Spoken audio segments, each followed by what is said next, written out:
আগে চেক করো, তারপরে বিশ্বাস করবা, ঠিক কিনা? তাহলে এখন থেকে একটা কিছু শুনলে বিশ্বাস করবেন। একজন এসে বলল, ভাইজান আপনার মেয়েরে দেখলাম আরেক ছেলের সাথে বাজারে ঘোরাফেরা করে, ওই রমনার বটমূলে দেখলাম আপনার মেয়ে আরেক ছেলেরে নিয়ে ফষ্টি নষ্টি করে, লোকের কথা বিশ্বাস করে বাসায় যে মেয়ের চুলের মধ্যে ধরে মাইর, আইজো মার কাইলো মাইর। এরকম হইতে পারে না? হয়তো ওই লোক আপনার মেয়ের মতো দেখতে আরেক মেয়েকে দেখছিল। এরকম হয় কিনা সমাজে? একজন এসে বললো, ভাই আপনি এখানে ভাবিরে তো দেখলাম ওই জায়গায় আরেক লোকের সাথে ঘোরাফেরা করতেছে, খবর রাখেন না বাসা? আপনি রেগে মেগে, ঘটনা কি? আমার খেয়ে আমার পরে আরেকজনের সাথে, যে এই বাড়িতে যে মায়ের, কোনো কথা নেই। দেখবেন যে ছোট্ট মারামারি থেকে এই ঘটনা অনেক সময় বিচ্ছেদ বা ডিভোর্স পর্যন্ত গড়ায়, ঠিক কিনা? ওই যে শোনা কথায় কান দিচ্ছেন, ফাতাবাইয়ুন, আপনি চেক করেন নাই।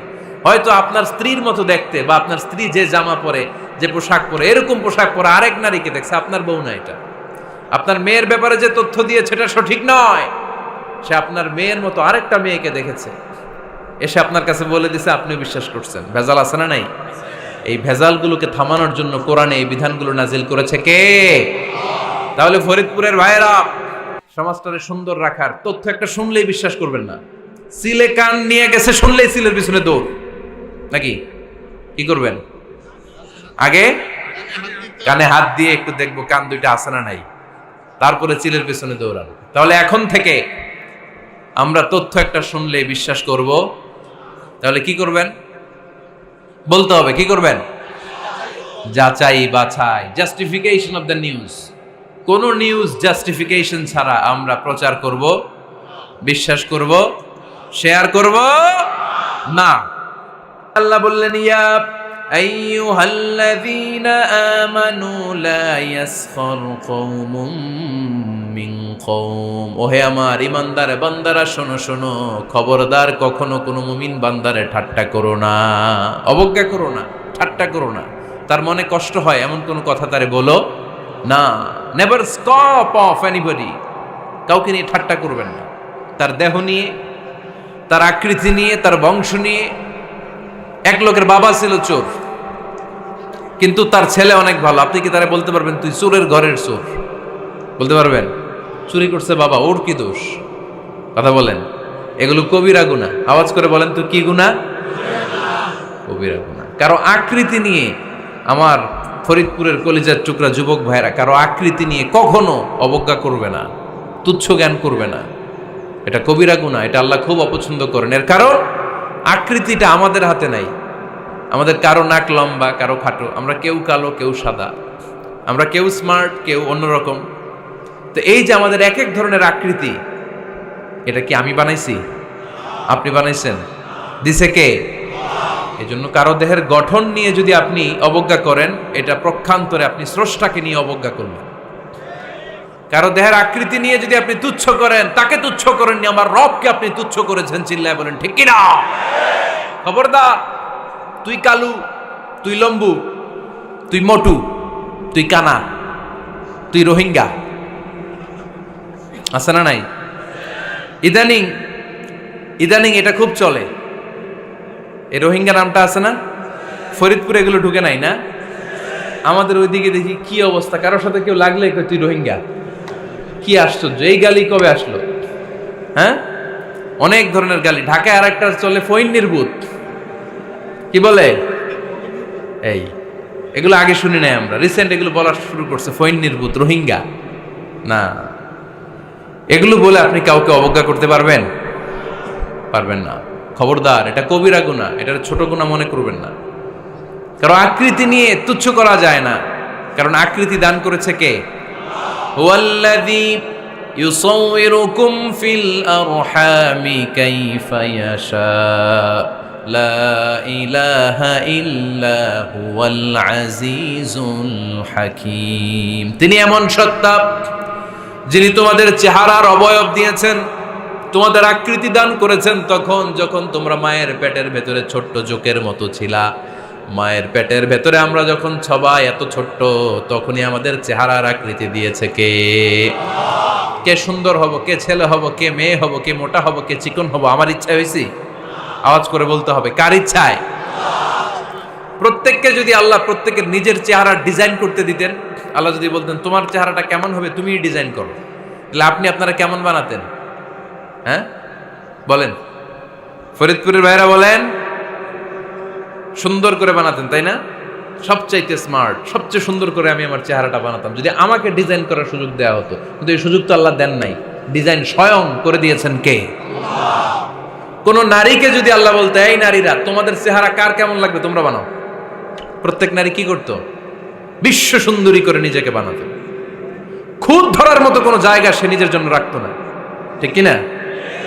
কিন্তু এটা আল্লাহ দেন নাই। এই আকৃতিটা আমাদেরকে সরাসরি দান করেছেন কে? খবরদার, আমাদের অনেকে বিকলাঙ্গ, আমাদের অনেকের হাত ছোট, পা বড়, দেখতে মোটা, কেউ চিকন কেউ কালো। খবরদার, কারো আকৃতি নিয়ে কখনো কোনো অবজ্ঞার সুরে, ঠাট্টার সুরে কোনো কথা আমরা বলবো না। রাজি আছেন? সবাই রাজি আছেন? আল্লাহ রাসূল সাল্লাল্লাহু আলাইহি ওয়াসাল্লামের এক সাহাবী ছিল, নাম ইবনে মাসউদ রাদিয়াল্লাহু তাআলা আনহু। ওনার পায়ের নলা ছিল খুব চিকন, অস্বাভাবিক চিকন, স্বাভাবিক না। তো উনিও এটা ঢেকে রাখতেন, দেখাতেন না কাউকে। একদিন উনি খেজুর পাড়ার জন্য খেজুর গাছে উঠলেন। খেজুর গাছে ওঠার পরে নিচ থেকে সাহাবারা পায়ের চিকন নলা দেখে ফেলছে। দেখে সবাই হাসি, সবাই হেসে কুটি কুটি। বিশ্বনবী বললেন, হেসো না, খবরদার, আমার ইবনে মাসুদের পায়ের চিকন নলা দেখে হেসো না। আমার ইবনে মাসুদের এই পায়ের চিকন নলা যদি মিজানের পাল্লায় উঠিয়ে দেয়া হয়, কিয়ামতের দিন উহুদ পাহাড়ের চেয়েও ভারী হয়ে যাবে। খবরদার, আমার ইবনে মাসুদকে আমার আল্লাহ অনেক পছন্দ করে, তার পা চিকন দেখে তাকে তুচ্ছ করো না। আল্লাহর হাবিব সাল্লাল্লাহু আলাইহি ইসলামের 11 জন স্ত্রীর মধ্য থেকে একজন স্ত্রী ছিলেন একজন স্থূল আকৃতির, অবিসিটি ছিল, একটু মোটা। ওনার নাম ছিল সাফিয়া রাদিয়াল্লাহু তাআলা আনহা। আম্মা জান আয়েশার সাথে একবার সাফিয়ার ঝগড়া। নবীদের বউদের মাঝে মাঝে মাঝে ঝগড়া হতো, তবে সেটা হতো মধুর ঝগড়া। সুবহানাল্লাহ পড়েন। আম্মা জান আয়েশা রাদিয়াল্লাহু তাআলা আনহার বাসায় একদিন বিশ্বনবী বসা ছিলেন। আরেকজন স্ত্রী, বিশ্বনবীর আরেকজন স্ত্রী রান্না করে কিছু খাবার আম্মা জান আয়েশার ঘরে পাঠিয়েছেন। এক দাসী দিয়ে বলল, যাও এটা আয়েশার ঘরে দিয়ে আসো, কারণ নবী আয়েশার ঘরে। আম্মা জান আয়েশা রাদিয়াল্লাহু তাআলা আনহা বললেন, এগুলো কি? ওই দাসী বলে, তরকারি। কে দিছে? অমুক স্ত্রী। কেন দিয়েছে? আমি কি রান্না করতে পারি না? তোমরা রান্না তোমরা খাও। এই কথা বলে পাতিল সহ উড়ায় মারছে চেহারার মধ্যে। এর কারণ ওনারা মানুষ ছিলেন, মানবীয় ব্যাপারগুলো ওনাদের মধ্যেও কাজ করত। আবার এক স্ত্রী ঝোল দিয়ে রান্না করে কিছু খাবার নিয়ে এসেছে। আম্মা জান আয়েশা রেগে মেগে ওই ঝোল নিয়ে ওই স্ত্রীর গালের মধ্যে মেখে দিয়েছেন। বিশ্বনবীর আরেক বউয়ের গালের মধ্যে ওই ঝোল লাগাই দিস। এবার ওই স্ত্রী বিশ্বনবীর কাছে যেয়ে বলে, ইয়া রাসূলুল্লাহ, দেখেন আয়েশারে আপনি বেশি আদর করেন তো, দেখেন কি করে আমাদের সাথে। এই যে আমাদের গালের মধ্যে ঝোল মাখাই একেবারে মেকআপ বানাই দিচ্ছে। বিষ্ণু ইসা ইসলাম বললেন, তাই আয়েশাকে ডাকো। আম্মা জান আয়েশা রাদিয়াল্লাহু তাআলা আনহা আসলেন। আল্লাহ রাসূল সাল্লাল্লাহু আলাইহি ওয়াসাল্লাম বললেন, তুমি কি আমার এই স্ত্রীর সাথে এমন আচরণ করেছো? আম্মা জান আয়েশা বললেন, করেছি। কেন? আম্মা জান আয়েশা বললেন, তখন মেজাজটা গরম ছিল, এখন বুঝতে পারতেছে আসলে এই কাজটা করা ঠিক হয় নাই। এবার বিশ্বনবী বিচার করবেন। বিশ্বনবী বললেন, আল কিসাস, যেমন করা হয়েছে বিচার হবে তেমন।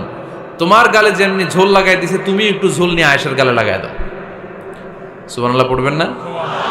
ওই স্ত্রীও কিছু ঝোল নিয়ে আম্মা জান আয়েশার গালে লাগাই দিল। এখন দুইজনে হাসতেছে, বিশ্বনবীও হাসলেন, আরশের উপর থেকে খুশি হয়ে গেলেন কে? তো স্ত্রীদের মধ্যে মাঝে মাঝে এটা ঘটতো। সাফিয়া রাদিয়াল্লাহু তাআলা আনহা ছিলেন একটু মোটা। আম্মা জান আয়েশা বললেন, ইয়া রাসূলুল্লাহ, দেখেন আপনার মুটি বউ, আপনার মুটকি বউ, এই মুটি বউ বলে একদিন একটা গালির মতো দিয়ে ফেলছে। আল্লাহ রাসূল সাল্লাল্লাহু আলাইহি ওয়াসাল্লাম রেগে গেলেন, বললেন, আয়েশা এটা কেমন কথা? তুমি বললা মুটি, আমার সাফিয়ারে তুমি মুটি বলে গালে দিলা রে আয়েশা। ইয়া আয়েশা লাকাদ কুলতি লা কালিমা লাউ মুজিজাত বিমাইল বাহরি লামাজাজাতহু। এমন একটা মন্তব্য তুমি সাফিয়ার ব্যাপারে করে ফেলেছো রে আয়েশা, এই কথাটা যদি সাগরের নীল পানির মধ্যে ছেড়ে দেয়া হয়, এই কথার পঙ্কিলতার কারণে, এই কথার কর্দমাক্ততার কারণে, এই কথার পঙ্কিলতার কারণে সাগরের সব পানিগুলো মুহূর্তের মধ্যে কালো হয়ে যাবে। এই কথাটা সাগরে ফেলে দিলে সাগরের নীল পানি পুরোটা কালো হয়ে যাবে। আয়েশা, খবরদার, কাউকে তুচ্ছ করে অবজ্ঞা করে কখনো কিছু বলা যাবে না। এই জিহ্বাটা এটা ভয়ঙ্কর একটা অঙ্গ। বেশিরভাগ পাপ এই জিহ্বা দিয়ে হয়। কি দিয়ে হয়? এজন্য সাহাবারা জিহ্বা ধরে মাঝে মাঝে জিহ্বার মধ্যে ব্যাত মারতেন। আর বলতেন জিহ্বা তোর জন্য আমি আটকে যাব কিয়ামতের দিন। আমলিক আলাইকা লিসানাক, নিজের জিহ্বার মালিক নিজে হন। আপনার জিহ্বার মালিক যেন শয়তান না হয়ে যায়।